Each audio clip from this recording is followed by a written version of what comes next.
রব্বুল আলামিন পৃথিবীর কোনো মানুষ আমার গুনাহ সম্পর্কে জানে না, তুমি আমার গুনাহ সম্পর্কে জানো। আমি এমন গুনাহ করেছি আমার বিবি জানে না, বিবি গুনাহ করেছে আমি জানি না। আল্লাহ তুমি সব কিচ্ছু জানো, হে আমার প্রভু তুমি আমাকে মাফ করে দাও। আমার আল্লাহ বলে তারপরও যদি তোমাদেরকে আমি মাফ না করি, তারপরও বান্দা তোমরা আমার রহমতের দরজা থেকে ফিরে যাইও না।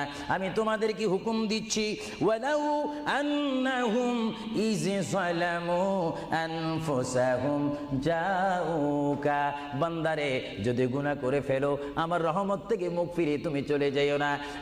বান্দা আকাশ পরিমাণ যদি গুনাহ করো, পাতাল পরিমাণ যদি গুনাহ করো, সাগরের পানি পরিমাণ যদি গুনাহ করো, পাহাড় তুলনায় যদি তুমি গুনাহ করো, আমার দরবার থেকে তুমি নিরাশ হইও না। বান্দা আমি তোমাকে একটি রাস্তা বাতাই দিচ্ছি, একটি পথ তোমাকে আমি দেখাই দিচ্ছি। সেই পথটি কোন পথ তোমরা জানো? ওয়ালাউ আন্নাহুম ইয যালামু আনফুসাহুম জাউকা